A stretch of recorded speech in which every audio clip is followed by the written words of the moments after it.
Hello दोस्तों। जैसा कि आप ये देख रहे हैं मनोहर पांडे की बुक, और मनोहर पांडे की ये पतली वाली किताब है। और एसएससी जेई वगैरह या जो भी जिसमें कि जीएस पूछता है, एसएससी जेई हो गया, डीडीए जेई हो गया, और भी जितने भी जेई के एग्जाम है जिसमें जनरल अवेयरनेस पूछता है, तो बिल्कुल बेसिक पूछता है, ज़्यादा डीप लेवल का नहीं पूछता है। तो ज़्यादातर इंजीनियर्स को ये पार्ट कवर करने में दिक्कत आती है, तो इसलिए अगर हम ये बेसिक बुक्स भी अगर कवर कर लिए तो अपना जेई लेवल तक का एग्जाम आराम से क्रैक हो सकता है, अपन क्वेश्चन अटेम्प्ट कर सकते हैं। तो ज़्यादा टाइम अगर नहीं लेंगे आपका, और अपन आज शुरू करेंगे पॉलिटी। इसमें 3 सेक्शन। आप ये देख के मत परेशान होगा कि ये 2020 वाला वर्जन है, क्योंकि सेम चीज़ है। पॉलिटी में ना आपको आर्टिकल चेंज होंगे, ना उसमें पार्ट्स चेंज होंगे, सेम रहते हैं। तो अपन इससे क्या क्या कवर करेंगे, पॉलिटी, फिर हिस्ट्री, जो भी चीज़ें इसमें से मैं बताऊंगा उसके आप शॉर्ट नोट्स बना लेना, फिर आपको कभी दिक्कत नहीं आएगी। Polity, history, geography, economy, science. Science में आपके तीनों पार्ट आ जाएंगे, फिजिक्स, केमिस्ट्री और बायो। इसमें कि बायो मोस्ट इम्पॉर्टेंट है, फिजिक्स डबल स्टार और केमिस्ट्री 1 स्टार। ठीक है। पॉलिटी से तो अपन आज पॉलिटी से स्टार्ट करेंगे। बीच बीच में मैं हिस्ट्री की भी वीडियो डालता रहूँगा। पॉलिटी हिस्ट्री एक साथ लेके चलेंगे, फिर ज्योग्राफी और इकोनॉमी एक साथ लेके चलेंगे। आपका अभी डीडीए जेई आ रहा है, अगस्त में है। मान के चलो कि अगस्त में एग्जाम होगा। उसमें 10 क्वेश्चन पूछेंगे, जिसमें कि 2 पॉलिटी, 2 हिस्ट्री फिक्स है, एक आध ज्योग्राफी और 2-3 करंट अफेयर्स के। मतलब कि आपके 10 में से 5-6 नंबर आने की उम्मीद है, आ सकते हैं अगर इतना भी कवर किया जाए तो। हम ये वादा नहीं करेंगे कि मतलब यहीं से आएगा, लेकिन हाँ, अगर अपन पढ़े रहेंगे तो फंसने के चांसेस ज़्यादा हैं क्वेश्चन के। ठीक है। DDA JE, SSC JE, SSC JE और एनएचपीसी, टीएचडीसी, जितने भी एग्जाम है सब में आपका ये काम आएगा। ठीक है। तो अपन ज़्यादा टाइम नुकसान नहीं करते हुए स्टार्ट करते हैं। पॉलिटी का सेक्शन देखते हैं।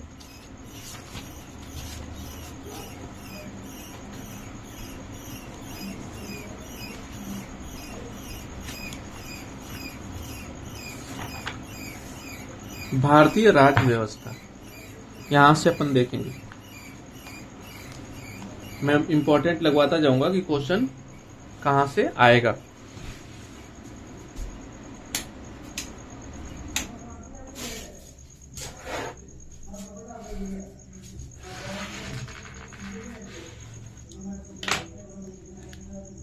थोड़ा सा अपन नीचे कर लेते हैं। ठीक है।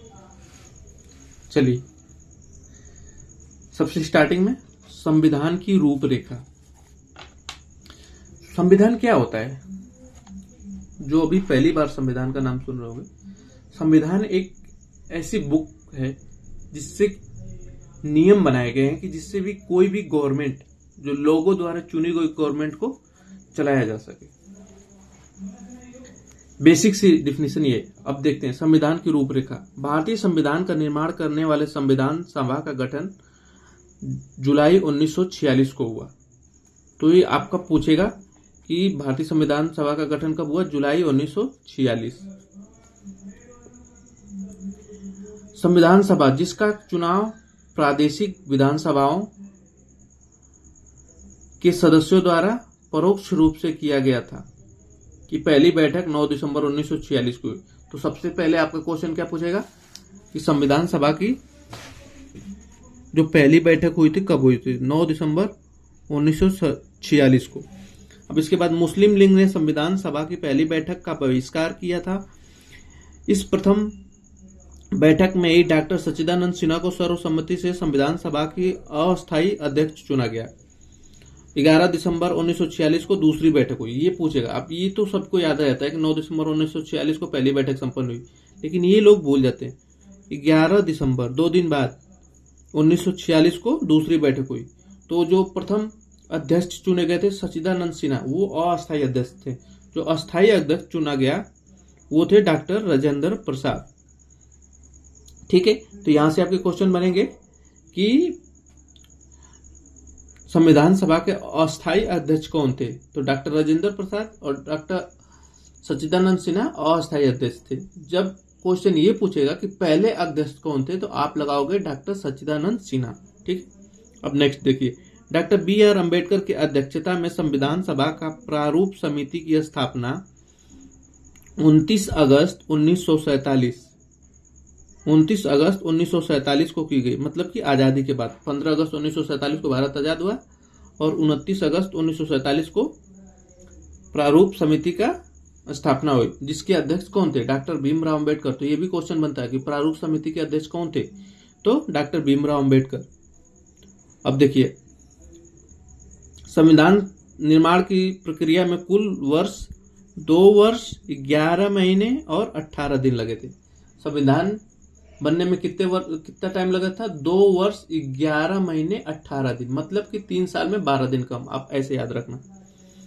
26 नवंबर 1949 को संविधान सभा के अध्यक्ष 26 नवंबर 1949 को संविधान सभा के अध्यक्ष के हस्ताक्षर के बाद इसे पारित घोषित किया। मतलब कि हमारा संविधान 26 नवंबर 1949 को बन गया था। ठीक है, 26 नवंबर 1949 को बन गया था, लेकिन ये लागू कब हुआ? 26 जनवरी 1950 को। ऐसा क्यों किया गया? क्योंकि एक महत्वपूर्ण तिथि थी, क्योंकि 26 जनवरी 1930 को रावी नदी के तट पे पहली बार भारतीय स्वतंत्रता का आह्वान किया गया था, जिसमें कि तिरंगा झंडा फहराया गया था। इसलिए ये तिथि महत्वपूर्ण थी, इसलिए हम 26 जनवरी 1950 को ही एक्सेप्ट किए कि हमारा उस दिन गणतंत्र लागू हुआ। भारत का संविधान 26 नवंबर 1949 को अंगीकार किया गया, मतलब कि स्वीकृत किया गया, लेकिन 26 जनवरी 1950 को प्रथम गणतंत्र दिवस को पूर्ण रूप से लागू हो गया। डॉक्टर भीमराव अंबेडकर को भारतीय संविधान का जनक कहा जाता है। देखो, ये इंपॉर्टेंट क्वेश्चन, भारतीय संविधान का जनक किसे कहा जाता है? डॉक्टर भीमराव अंबेडकर को। डॉक्टर भीमराव अंबेडकर को भारतीय संविधान का जनक कहा जाता है। ठीक है, नवनिर्मित संविधान में 22 भाग, जो संविधान बना था उस टाइम, इस टाइम नहीं, जो संविधान उस टाइम बना था उसमें 22 भाग थे, 395 अनुच्छेद। तो जो इंग्लिश वाले बच्चे होंगे तो 22 पार्ट्स एंड 395 आर्टिकल्स और 8 अनुसूचियां थी। अभी अनुसूचियां कितनी हो गई हैं? अभी 12 अनुसूची हो गई है। भाग कितने हो गए? 25 भाग हो गए और 395 अनुच्छेद हैं, लेकिन इसमें ABC कर करके अनुच्छेदों में बढ़ाया गया है। जो भी संविधान संशोधन हुए बाद में, उसमें ABC के मूल रूप से 395 अनुच्छेद आज भी हैं, लेकिन उसमें जो बढ़ाया गया है आपका ABC पार्ट करके बढ़ाया गया है। ठीक है, संविधान संशोधन के द्वारा वो भी अपन पढ़ेंगे कि कौन कौन से इंपॉर्टेंट संविधान संशोधन हुए। वर्तमान में अनुसूचियों की संख्या 8 से बढ़कर 12 कर दी गई है। ठीक है, ये चीज मैंने आपको बताई।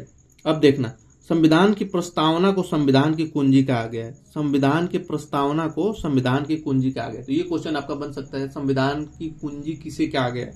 संविधान की कुंजी, संविधान की चाबी, मतलब संविधान आपका इसके बिना अधूरा है। वो कौन सा है? प्रस्तावना। संविधान की प्रस्तावना में समाजवादी, पंथ निरपेक्ष और अखंडता शब्द 42वें संशोधन 1976 में जोड़े गए। कौन सा संशोधन? 42वें संशोधन में कौन कौन से शब्द जोड़े गए? समाजवादी, पंथ निरपेक्ष और अखंडता, ये 3 शब्द ऐड किए गए 42वें संशोधन 1976। ये एक एक चीज इसमें क्वेश्चन है, ये आप समझ जाइए। अब देखिए, अब इंपॉर्टेंट चीज अपन पढ़ेंगे। मैं ऐसा करता हूं, इसको ऐसे कर लेता हूं, ये ज्यादा सही रहेगा।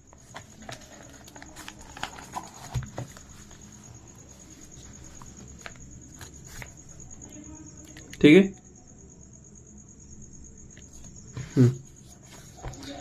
संविधान के स्रोत, हमारा संविधान अलग अलग स्रोतों से मिलके बना है। मतलब कि अलग अलग देश के संविधान को स्टडी किया।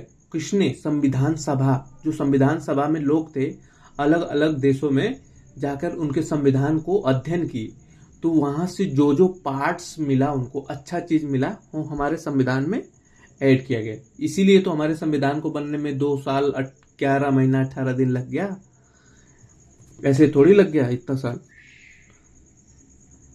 तो देखो, ब्रिटेन से क्या क्या लिया गया? संसदीय शासन। संसदीय शासन मतलब कि संसद में राज्यसभा होगा, लोकसभा होगा, ये कहां से लिया गया? संसदीय शासन। विधि निर्माण प्रक्रिया मतलब कानून कैसे बनाएंगे? एकल नागरिकता, ये इंपॉर्टेंट है।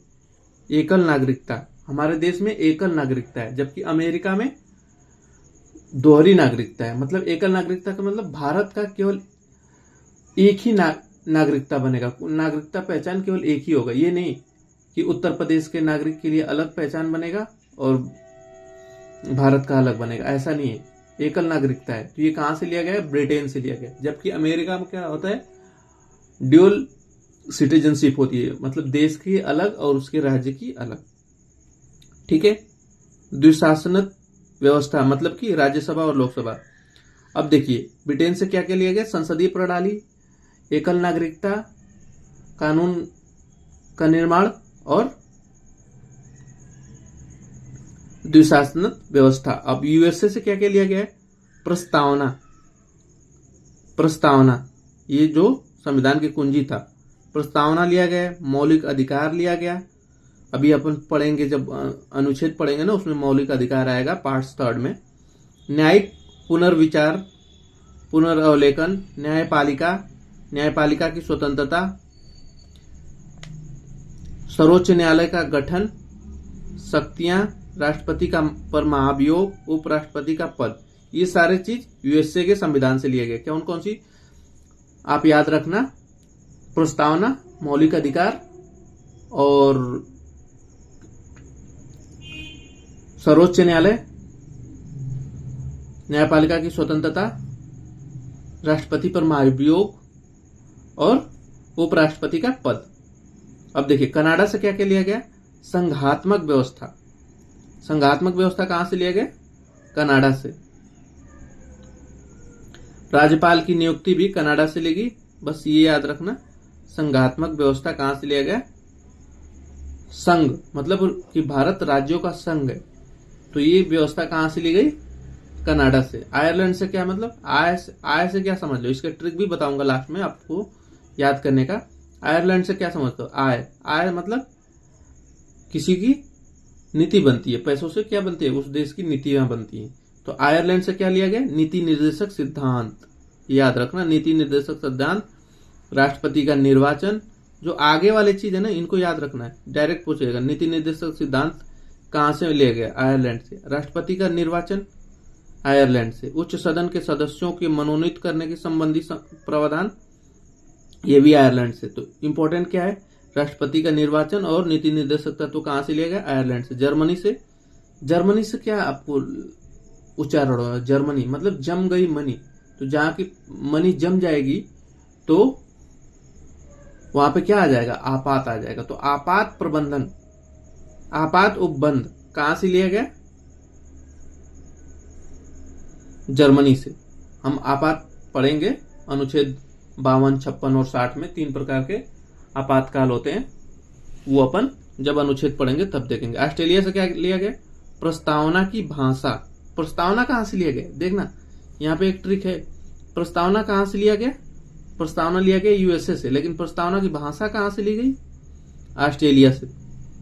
इंपॉर्टेंट ये है, समवर्ती सूची। समवर्ती सूची वो सूची होती है जिसमें कि वो विषय सम्मिलित होते हैं जो कि राज्य और केंद्र दोनों मिलकर कानून बनाते हैं। 3 सूचियां होती हैं, एक राज्य सूची, एक केंद्र सूची, जिसको कि संघ सूची भी बोलते हैं, एक समवर्ती सूची। समवर्ती सूची जो कहां से ली गई? ऑस्ट्रेलिया से। फ्रांस से क्या लिया गया? गणतंत्र। गणतंत्र के विषय में जो भी चीजें ली गई फ्रांस से। रूस से क्या ली गई? मौलिक कर्तव्य। मौलिक कर्तव्य रूस से कैसे याद करने का तरीका क्या है? रूस मतलब रूस गया, उसके मौलिक कर्तव्यों का पालन नहीं किया गया तो वो रूस गया। मतलब रूस से क्या लिया गया? मौलिक कर्तव्य। दक्षिण अफ्रीका से क्या लिया गया? फ्री में क्या कर सकता है? फ्री में आदमी आपको समाधान दे सकता है, तो इसलिए संविधान के संशोधन। संविधान में संशोधन कहां से लिया गया? दक्षिण अफ्रीका से। राज्यसभा के सदस्यों का निर्वाचन कहां से लिया गया? दक्षिण अफ्रीका से। तो ये याद रखना, संविधान में संशोधन, राज्यसभा के सदस्यों का निर्वाचन। ठीक है। तो आज के लेक्चर में हमने देखा, संविधान की रूपरेखा देखा और संविधान के स्रोत देखे। छोटा छोटा लेक्चर बनाएंगे जिससे कि आपको याद करने में आसानी रहे। 15 से 16 से 20 मिनट से कम के लेक्चर बनेंगे। ठीक है। नेक्स्ट देखेंगे अपन नेक्स्ट वीडियो में संविधान की उद्देशिका।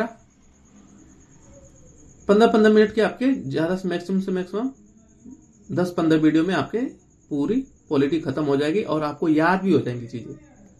इसको जब भी आप ट्रेवलिंग कर रहे हो, ऑडियो लगा लो कान में, सुनते रहो। ठीक है। संविधान सूची कहां से ली गई, समवर्ती सूची कहां से ली गई, प्रस्तावना कहां से लिया गया, और संसदीय प्रणाली कहां से ली गई, ये सारी चीजें ऐसे ऐसे ये सब सारे क्वेश्चन हैं। ठीक है। Thank you so much. Next video में मिलते हैं, तब तक के लिए धन्यवाद, नमस्कार। और आपको अगर अच्छा लग रहा है तो वीडियो को शेयर कीजिए, लाइक कीजिए और चैनल को सब्सक्राइब कीजिए। Thank you.